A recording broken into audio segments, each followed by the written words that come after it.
और दूसरा ये है कि हम इसमें ये देखेंगे कि वेव की कितनी टाइप्स हैं और उनकी मुकम्मल जो डिटेल है वो आज के टॉपिक में हम पढ़ेंगे। तो सबसे पहले वेव आपके पास क्या है, वेव डिस्टर्बेंस है। आपके पास मीडियम मीडियम के पार्टिकल जब भी डिस्टर्ब होते हैं तो वहां पे वेव जनरेट होती है। अब मीडियम क्या है, फॉर एग्जाम्पल जब हम एक क्लास में बैठे होते हैं तो क्लास में अगर मैं बोल रहा हूँ और मेरी आवाज आप तक पहुंच रही है तो ये किसकी मदद से पहुंच रही है, मीडियम के जरिए। और वो मीडियम वहां पे क्या है, एयर। अगर एयर वहां पे मौजूद नहीं होगी तो आप लोग मेरी आवाज नहीं सुन सकते। अब होता क्या है, जब मैं बोलता हूँ तो एयर के पार्टिकल डिस्टर्ब होते हैं। एयर के पार्टिकल क्या है, मीडियम है। तो जब मीडियम डिस्टर्ब हुआ तो मीडियम के डिस्टर्ब होने की वजह से क्या जनरेट हुई, वेव्स। और वो जो मीडियम के पार्टिकल्स होते हैं जब वो डिस्टर्ब होते हैं तो वो अपनी मीन पोजीशन के गिर्द क्या करना शुरू कर देते हैं, वाइब्रेट। तो ये वाइब्रेशन चलते चलते चलते आपके जो एयर ड्रम है वहां पे जाके टकराती है और आपको आवाज जो है वो सुनाई देती है। तो खैर हमारा टॉपिक है जस्ट वेव। तो वेव क्या है, डिस्टर्बेंस है किसी भी मीडियम में जिसकी वजह से जो मीडियम के पार्टिकल्स हैं, जिसकी वजह से क्या होता है, which causes the particles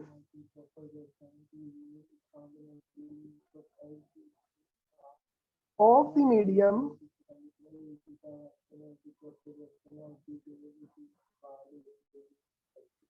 to undergo का मतलब होता है जी जाना, तो अंडरगो वाइब्रेटरी मोशन। वो कौन सी मोशन स्टार्ट कर देते हैं, अभी मैंने आपको बताया वाइब्रेटरी मोशन।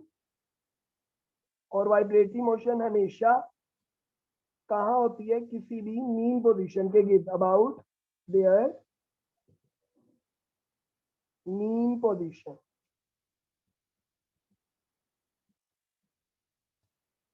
ठीक है जी।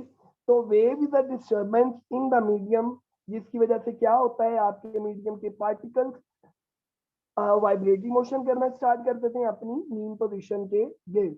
तो ये छोटी सी एक बेसिक सी डेफिनेशन थी हमारे पास वेव की। अब हम यहाँ पे क्या करेंगे, हम वेव की क्लासिफिकेशन पढ़ेंगे कि वेव को हम कितने हिस्सों में डिवाइड करते हैं। तो वेव को हम दो हिस्सों में डिवाइड करते हैं। एक आपके पास आ जाती है मैकेनिकल वेव,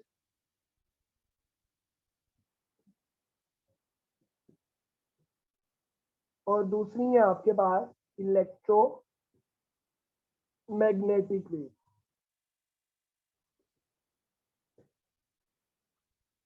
एक आ गई मैकेनिकल वेव्स और दूसरी आ गई इलेक्ट्रोमैग्नेटिक।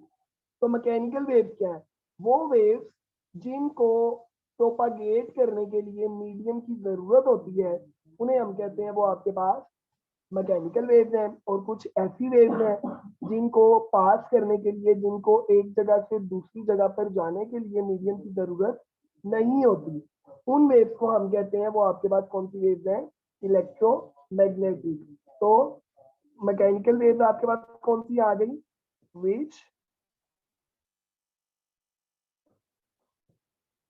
Require any medium. और electromagnetic which do not required any medium.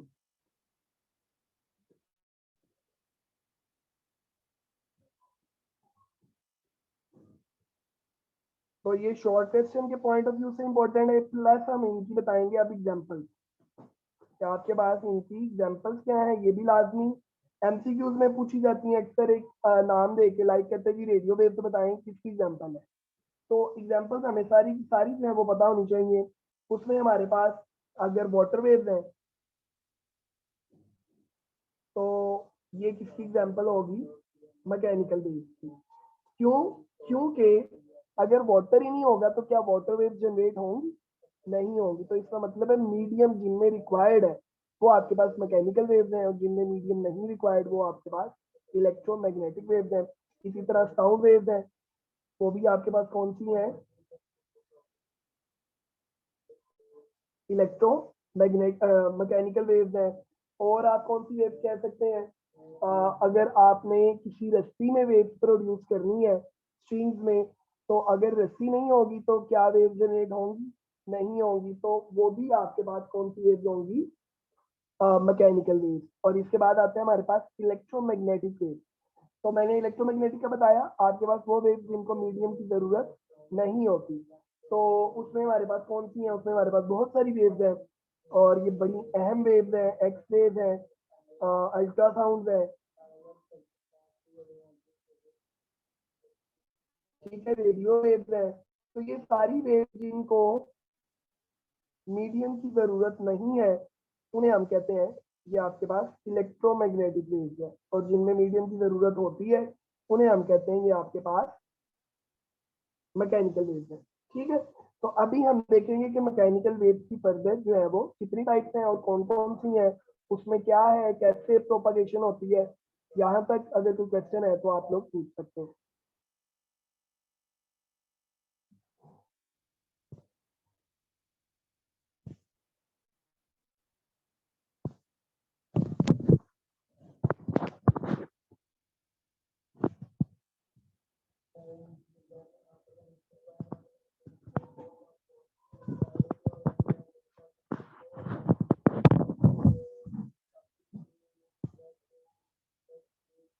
Ji no question, चलें आगे चलते हैं अभी हम।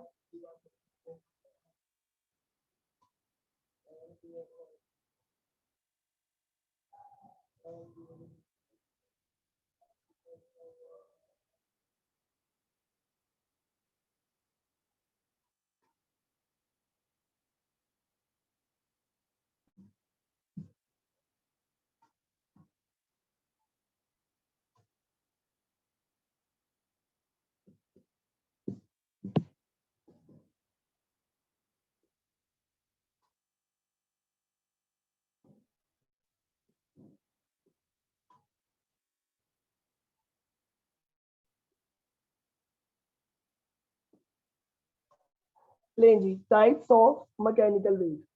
तो अभी हमें पता चल गया कि मैकेनिकल वेव वो है जिसमें जिनको प्रोपागेट होने के लिए मीडियम की जरूरत होती है। उसकी एग्जांपल वाटर वेव है, साउंड वेव है। यहाँ अगर आप स्ट्रिंग में वेव प्रोड्यूस करवाएं तो उसको भी हम क्या कहते हैं, तो आपके पास मैकेनिकल वेव है। अच्छा, अब करना क्या है, आपने ये करना है, एक स्प्रिंग ले लेना है और उसको आपने एक फिक्स एंड के साथ जो है वो बांध लेना है और यहाँ पे आपका हैंड आ जाएगा। अब आपने क्या करना है, इसको लेफ्ट और राइट, आगे पीछे इसको मूव करवाना है। इसको यूं यूं पकड़ के इस डायरेक्शन में आप क्या करवाएंगे, मूव करवाएंगे। अब होगा क्या कि जैसे जैसे आप इसको कंप्रेस करेंगे और स्ट्रेच करेंगे, खींचेंगे, तो इसमें कुछ इस तरह की स्लोट्स आपको नजर आएंगी। लाइक ये स्प्रिंग कुछ जगह से करीब होगा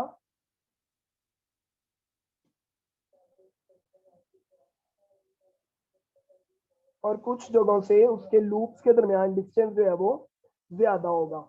ये जस्ट आप इसको क्या कह रहे हैं, लेफ्ट राइट मूव करवा रहे हैं। तो उसको मूव करवाने की वजह से इसमें जो वेव्स हैं वो जनरेट हुई हैं और वेव्स का नाम क्या है, मैकेनिकल वेव्स। अब जिन पोर्शन पे ये लूप्स आपस में करीब करीब हैं, ये देखें यहाँ पे अगर आप लोग देखें तो लूप्स के दरमियान डिस्टेंस कम है, तो इसको हम कहेंगे ये आपके पास क्या है, कंप्रेशन। और जहां पे इनके दरमियान डिस्टेंस ज्यादा है वो आपके पास क्या कहलाते हैं, रेयर फ्रैक्शन। तो कंप्रेशन रेयर फ्रैक्शन की डेफिनेशन जो है वो पेपर में। तो कंप्रेशन जहां पे आपके पास where the loops of the spring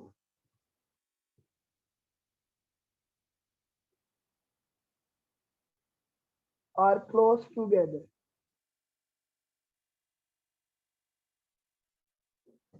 जहां पे स्प्रिंग के लूप्स जो है वो करीब करीब होंगे उनको हम कंप्रेशन का नाम देंगे। और जहां पे वो दूर होंगे, where the loops of the spring are space apart, उन्हें हम रेयर फ्रैक्शन का नाम देंगे। और ये इसी तरह जब आप इसको स्ट्रेच करते जाएंगे तो ये क्या होगा, ये कंप्रेशन अगली दफा यहाँ पे शिफ्ट हो जाएगा, अगली दफा यहाँ पे, तो क्या होगा, वेव इसी तरह एक जगह से दूसरी जगह पे प्रोपागेट करती जाएंगी। अच्छा, अब मैकेनिकल वेव्स को हम बेसिकली दो हिस्सों में डिवाइड करते हैं। और वो बड़े अहम वेव्स हैं जिसमें से आपके पास एक वेव कहलाती है लॉन्गिट्यूडनल वेव।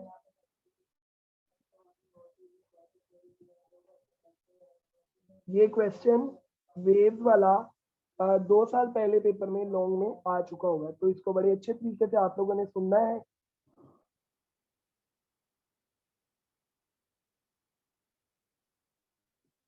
और दूसरी हमारे पास आती है जी ट्रांसवर्स वेव।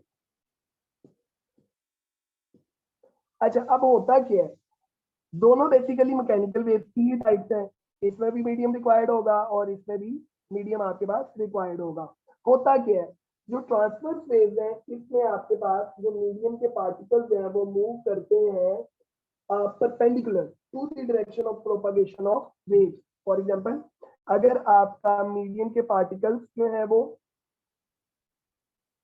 वेव की डायरेक्शन ये वाली है, इस डायरेक्शन में वेव जा रही है, तो मीडियम के पार्टिकल्स किस तरफ मूव कर रहे हैं, इस तरफ, अप डाउन। तो ये वाली जो मोशन है जिसमें वेव की डायरेक्शन तो इस तरफ थी, लेकिन मीडियम के पार्टिकल अप डाउन मूव कर रहे हैं, उसे हम कहेंगे ये आपके पास ट्रांसवर्स वेव है। और अभी जो हमने देखी ये वाली, इसमें क्या था, अगर वेव की डायरेक्शन इस तरफ है तो मीडियम के पार्टिकल भी इसी तरफ मूव कर रहे हैं, ठीक है, आगे पीछे, बैक एंड फोर्थ। तो फिर ये कौन सी वेव होगी, लॉन्गिट्यूडनल वेव। तो लॉन्गिट्यूडनल वेव में जो मीडियम के पार्टिकल्स है, the particles of the medium, यहाँ पे लिख लेते हैं the particles of the medium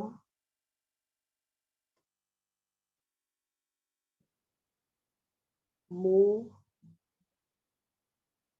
back and forth।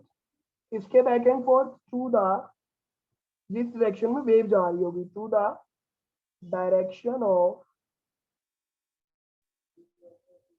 Propagation of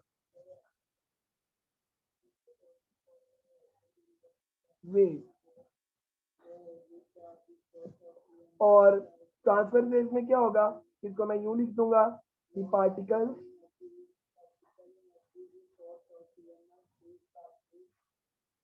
of the medium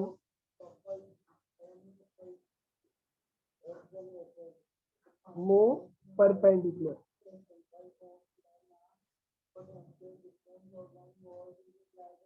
इसके perpendicular to the direction of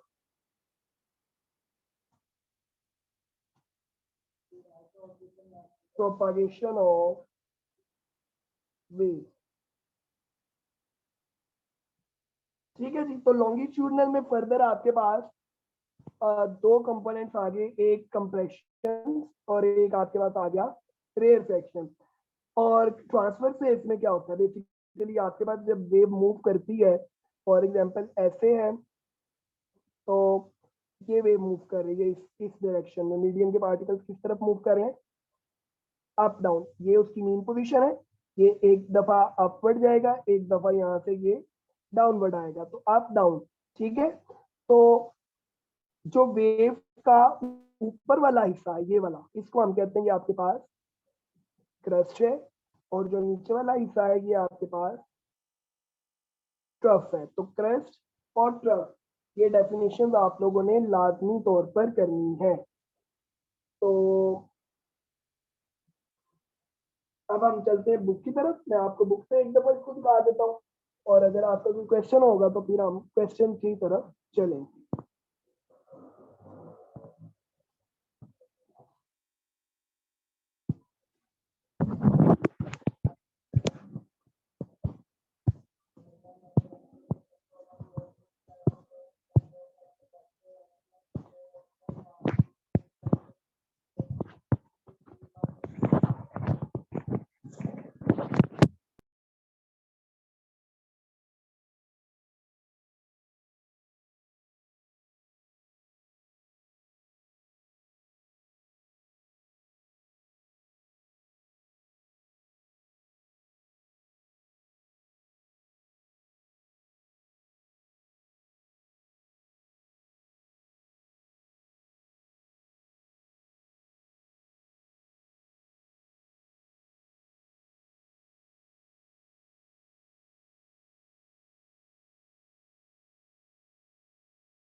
जी बेटा,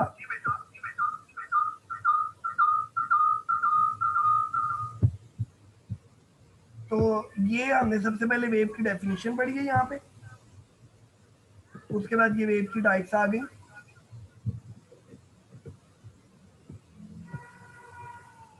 टाइप्स ऑफ मैकेनिकल वेव्स आ गया, इसमें ये सारी इसकी एक्सप्लेनेशन है। ठीक है, ये स्ट्रिंग वाली एग्जांपल मैंने आपको बताई थी अभी।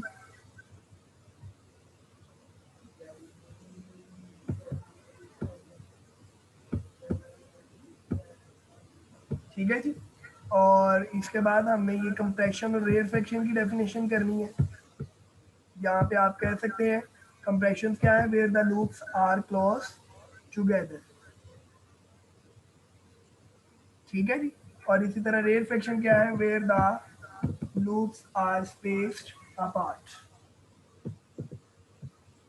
अच्छा, अब एक और चीज मैं आपको बताना भूल गया, वो क्या था कि दो कंसेक्यूटिव कंप्रेशंस के दरमियान जो डिस्टेंस है उसे हम कहते हैं वो वेवलेंथ। लाइक एक कंप्रेशन ये है और एक कंप्रेशन ये है, तो ये दोनों कंसेक्यूटिव है, यानी साथ साथ वाली। तो इन दोनों के दरमियान जो डिस्टेंस है वो डिस्टेंस कहलाता है वेवलेंथ। या दो रेयर फ्रैक्शन है, उनके दरमियान भी जो डिस्टेंस है वो क्या कहलाता है, वेवलेंथ। लाइक एक रेयर फ्रैक्शन ये है, एक ये है, तो इन दोनों के दरमियान जो डिस्टेंस बनेगा that is called rare fraction. ये आ गई आपके पास लॉन्गिट्यूडनल की डेफिनेशन, और आगे जो है ये हमारे पास ट्रांसवर्स वेव्स की एक्सप्लेनेशन स्टार्ट हो जाएगी। तो ये सारा ट्रांसवर्स वेव्स का पोर्शन है यहाँ से ऑनवर्ड। ये उसकी स्प्रिंग की एग्जांपल कि आपने इसमें मूव करवाना है अप डाउन, अपने हाथ की मूवमेंट आपकी अप डाउन होगी, और जो लॉन्गिट्यूडनल है उसमें आपके हाथ की मूवमेंट राइट लेफ्ट होती है। ठीक है जी, तो ये मीन पोजीशन से ऊपर वाला हिस्सा है ये क्रेस्ट, और ये नीचे वाला हिस्सा है ये ट्रफ। तो इसी तरह दो कंसेक्यूटिव क्रेस्ट और ट्रफ के दरमियान जो डिस्टेंस कहलाता है वो कहलाता है वेवलेंथ। लाइक एक क्रेस्ट ये है और एक क्रेस्ट ये है, तो इन दोनों कंसेक्यूटिव क्रेस्ट के दरमियान जो डिस्टेंस होगा उसे हम वेवलेंथ कहेंगे, और उसे हम लैम्डा से शो करते हैं। ये सिंबल का नाम क्या है, लैम्डा। और उसके बाद ये आपके पास ट्रांसवर्स वेव्स की डेफिनेशन आ जाएगी। तो इस तरह ये आपका एक लॉन्ग क्वेश्चन जो है वो कंप्लीट हो जाएगा। क्रेस्ट और टफ की डेफिनेशन भी मार्क कर लें। The crest are the highest points, ये the crest are the highest points of the, यहाँ से फिर onward, of the medium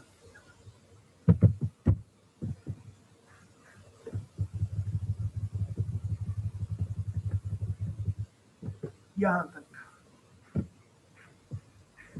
The crests are the highest points of the particles of the medium from the mean position, and the troughs are the lowest points of the particles of the medium from the mean position. ठीक है, और उसके बाद आगे wavelength की definition होगी। The distance between two consecutive crest और trough is called wavelength. या the distance between two consecutive compressions और रेयरफेक्शन इज कॉल्ड वेवलेंथ। तो दोनों सीक्वेंस के लिए आते हैं, हम उसको एक्सप्लेन करेंगे कि वेवलेंथ जो है वो किसके बराबर है। तो यहाँ तक कोई क्वेश्चन, कोई बात समझ नहीं आई हो, रेज योर हैंड्स।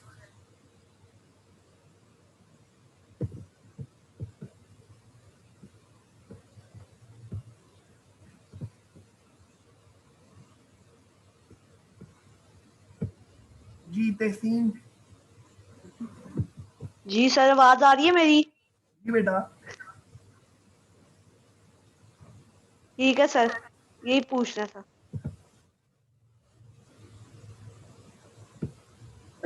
हाँ जी लाइबा। सर ये जो लॉन्गिट्यूडनल वेव्स है इसमें डायग्राम बनानी है लॉन्ग में? जी बेटा डायग्राम बनाएंगे, सब में बनाएंगे, डायग्राम के बगैर आपका लॉन्ग क्वेश्चन कंप्लीट नहीं होगा। जी सर। जी और कोई क्वेश्चन? मरियम। जी बेटा। सर अगर हमें खाली वेवलेंथ की डेफिनेशन आई तो फिर हम कौन सी वाली लिखेंगे?